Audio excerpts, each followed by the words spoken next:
Os incisos que estão faltando do 515 são os incisos 6º, 7º, 8º e 9º do CPC. Do 515 do CPC. Esses dispositivos, eu vou separar aqui. Artigo 515, inciso 6º a 9º do CPC. Nós vamos ver eles agora. Esses dispositivos, esses incisos, são aqueles que eu mencionei para vocês que são mais excepcionais e que geram o problema de compreensão muitas das vezes, porque nós teremos um novo processo, como eu mencionei lá atrás para vocês. Nas hipóteses dos incisos 6º, 7º, 8º e 9º, e fique tranquilo que os parágrafos vão repetir isso que eu estou falando, de uma outra forma. Mas o que é importante os senhores perceberem é que nesses casos em que pese você ter a formação no juízo civil de um processo novo, vamos começar pelo inciso 6º. Vamos tomar o inciso 6º como exemplo. É título executivo judicial, como eu mencionei lá atrás, a sentença penal condenatória transitada em julgado. Então, no processo que se desenvolve, aonde que se forma uma sentença penal condenatória? No processo penal, que tramitou perante um juízo criminal.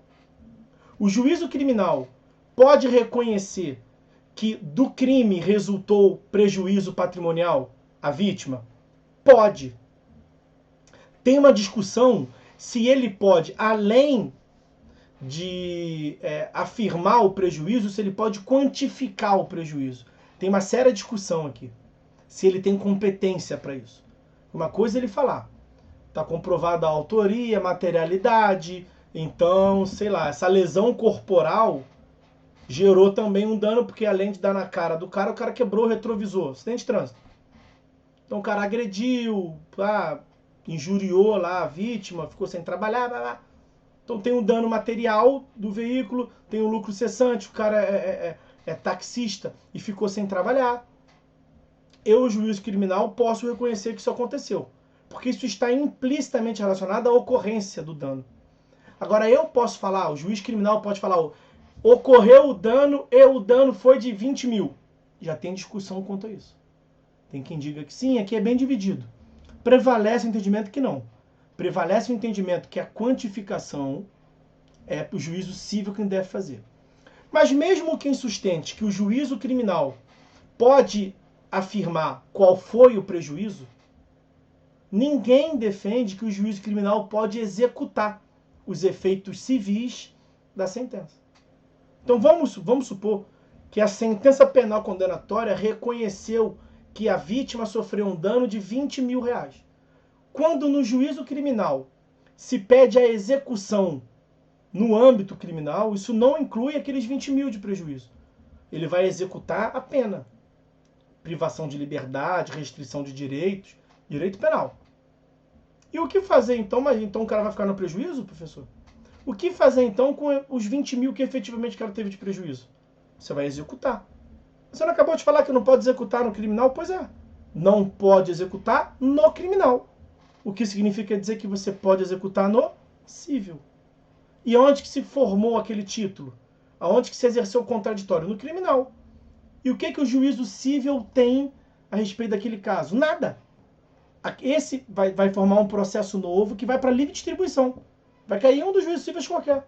Nós não teremos a continuação no mesmo processo. Por quê? Porque o juízo onde o processo estava tramitando não pode praticar esse ato.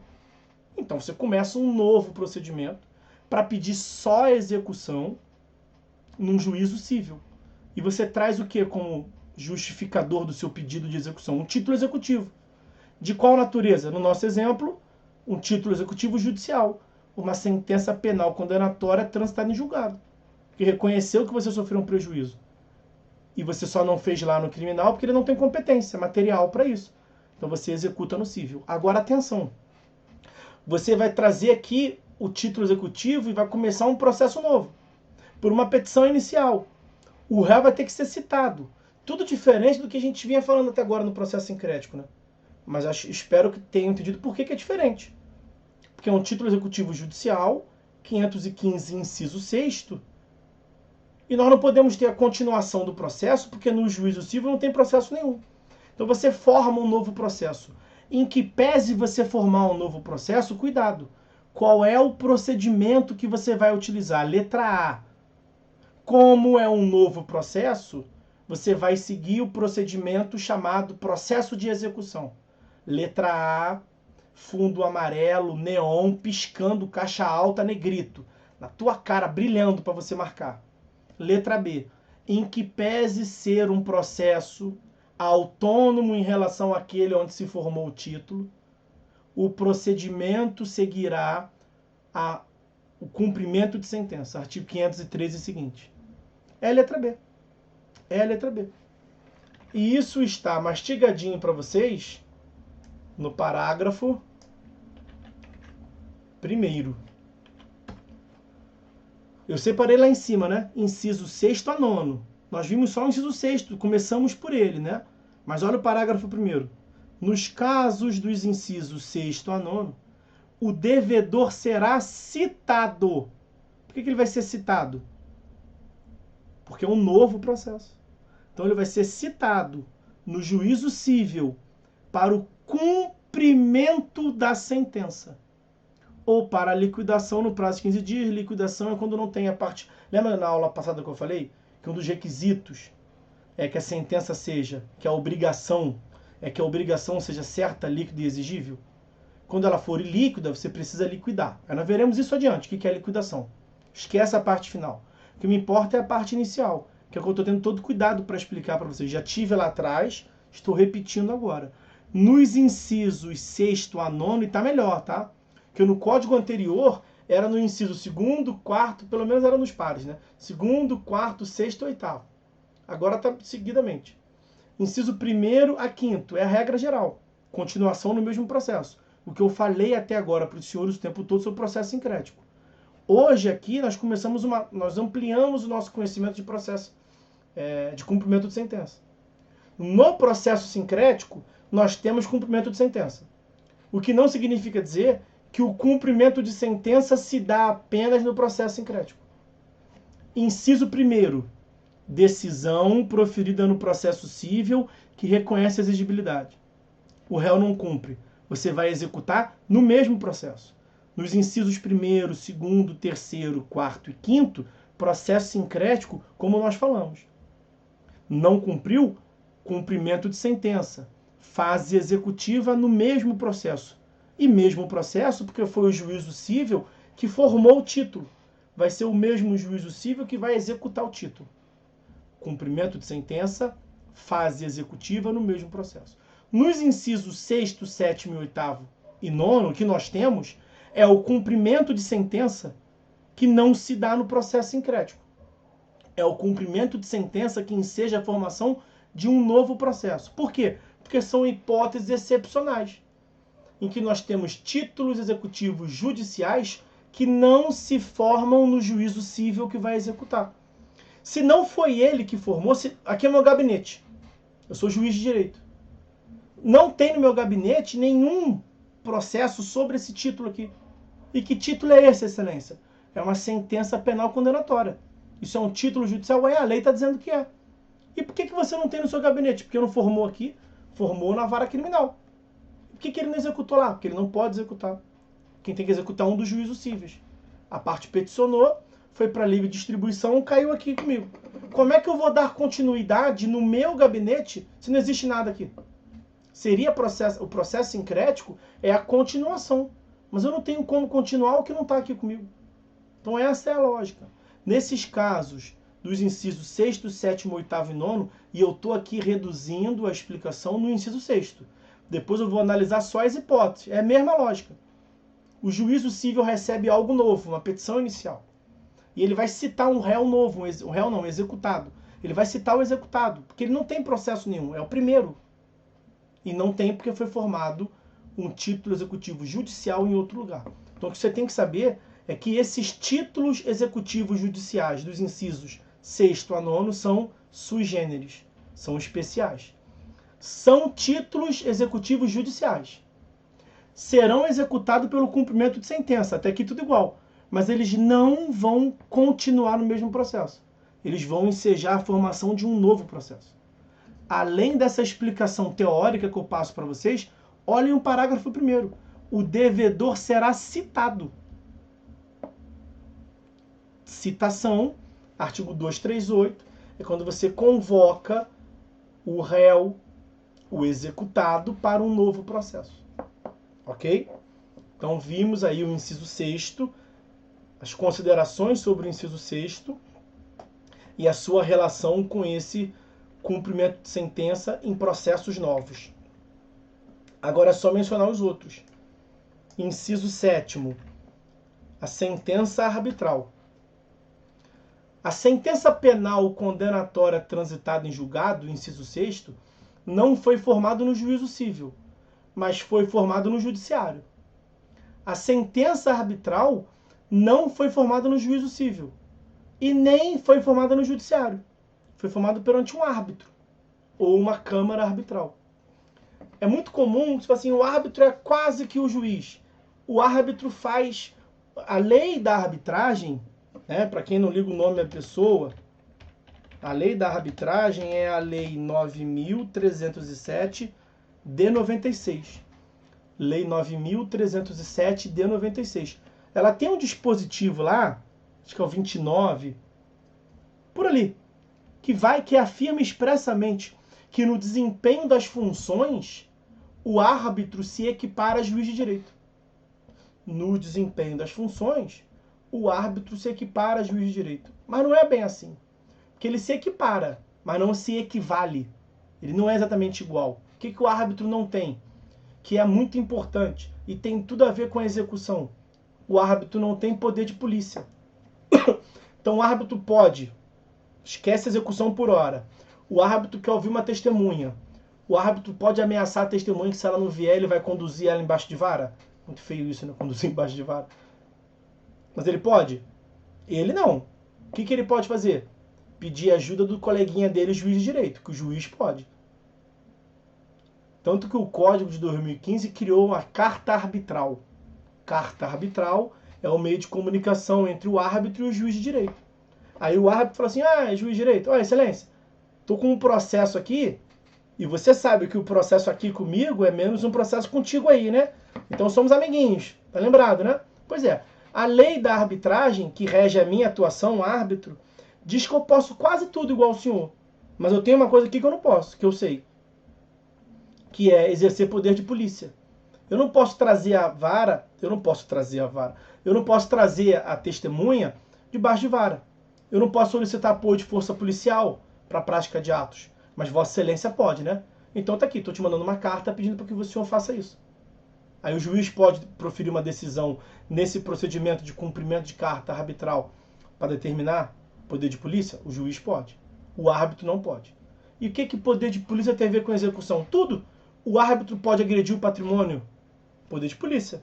Poder de império? Não pode. Então o árbitro só vai até a condenação. O árbitro profere uma sentença condenatória. Condena o réu a pagar uma quantia ao autor. O réu não paga. Adianta o autor ir para o árbitro e falar assim, ele não pagou. Não adianta. O que o árbitro falará? Posso fazer nada. O que eu podia fazer, eu fiz até aqui. Mas eu vou ficar chupando dedo, doutor? Não. Você procura um juiz de direito. Que a arbitragem cumpriu o seu papel até a condenação. Para agredir o patrimônio do executado, só Vossa Excelência, juiz de direito, juiz togado. Por isso que a sentença arbitral é um título executivo, para que o juiz de direito possa exercer a atividade executiva. Ok? Sentença arbitral, isso que tínhamos para falar. Além das referências todas que nós já fizemos, por que não devia se chamar título executivo judicial? Ao meu ver, deveria ser título executivo jurisdicional, porque a arbitragem é exercício de jurisdição e não faz parte do judiciário. Tá, já falamos. E aí, por fim, vamos ver junto, de uma vez só, os incisos 8º e 9º. Eles têm a mesma lógica. O juízo civil nacional vai executar uma decisão estrangeira. Sendo uma sentença, inciso 8º. Sendo uma decisão interlocutória, inciso 9º. Então, resumidamente, é isso. A lógica do inciso 8º e 9º é a mesma. Um juízo nacional que eu digo é brasileiro, né? Então, um juízo brasileiro, nacional entre nós, que vai executar uma decisão estrangeira. Sendo uma sentença, inciso 8º, sendo uma decisão interlocutória, inciso 9º. Tanto a sentença quanto a decisão interlocutória estrangeira, antes de ser executada no juízo civil, devem passar por um crivo, por um procedimento próprio perante o STJ. Homologação de sentença estrangeira, HSE, que era do STF até 2004, e de 2004 em diante, com a emenda constitucional 45, saiu do STF e foi para o STJ. Então, julgamentos anteriores a 2004, os senhores ouvirão falar em SE. SE era como esse procedimento era chamado no STF. É igual fala RE, igual fala HC, igual fala ADIM. Era SE, sentença estrangeira. Homologação de sentença estrangeira chamava-se SE, sentença estrangeira. A sigla é sentença estrangeira. Isso quando no STF. De 2004 em diante, houve a reforma do Poder Judiciário, deu uma remanejada nas competências do STF e do STJ. Basicamente, tirou coisa do STF, assoberbado, passou para o STJ. Esse foi um caso. A homologação de sentença estrangeira passa a ser de competência do STJ de 2004 em diante. E como é que se chama no STJ? HSE. É a sigla no STJ. Substancialmente é a mesma coisa, para atribuir validade a uma sentença estrangeira. Só que no STF chamava-se SE, no STJ chama-se HSE, só sigla. Mas esse tipo de coisa gera confusão, vira e mexe me perguntam. Por que uns falam SE, outro fala HSE? Tem toda uma explicação histórica, vamos dizer. E a decisão interlocutória estrangeira, ela passa pelo exequatur, né? A carta rogatória, a mesma coisa. Vai ver se tem alguma, se ofende a ordem pública, lato sensu, né? Então, resumidamente, acho que isso deixa bem claro. Você está trazendo uma sentença do Afeganistão. Vossa Excelência, vou pegar o último nome aqui, para dar moral para vocês. Bianca. A Bianca Lima. Ih, Bianca já foi. Tá com uma portinha aqui. Então, eu vou dar força para a Rebeca. A Rebeca Lopes, Vossa Excelência, juíza de direito, da 49ª Vara Civil do Rio de Janeiro. Aí cai para Vossa Excelência, doutora Rebeca, a execução de uma sentença proferida por um juiz, tudo juramentado, comprovado, é aquilo mesmo. Uma sentença civil do Afeganistão. E a condenação, além do pagamento de quantia e tal, a condenação é para chibatadas em praça pública de, sei lá, de uma moça ou de um cara. A condenação é essa, a pena civil. A condenação a uma dívida extrapola os efeitos patrimoniais. Nós vamos dar cumprimento a essa parte da decisão que determina que favores sexuais, chibatada em praça pública, sei lá, fuzilamento, corte de mão, Vossa Excelência iria dar cumprimento a isso? Não, na verdade, Vossa Excelência vai determinar o cumprimento do que o STJ aprovar.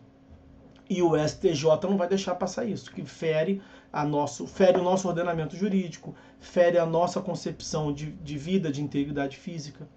Ele não analisa se a decisão dos caras lá tá certa ou tá errada. Mas tem disso, tá, Rebeca? Se tá certa ou tá errada. Tá certo ou tá errada de acordo com o ordenamento deles lá. Nós não metemos o bedelho se o juiz de lá aplicou bem ou mal o ordenamento deles lá. O que a gente fala é o seguinte, tá no território nacional, eu tenho soberania, não repara não, mas eu não vou cumprir essa parte do julgado. Aqui, não vou homologar, isso não serve. Não vou atribuir efeitos, não repara não, né? Vossa Excelência vai dizer, não repara, diplomacia, né? Juiz afegão, não repara não, mas eu não vou cumprir isso não, tá? Então, gostaram do não repara não. Então é isso aí sobre esses outros títulos executivos judiciais.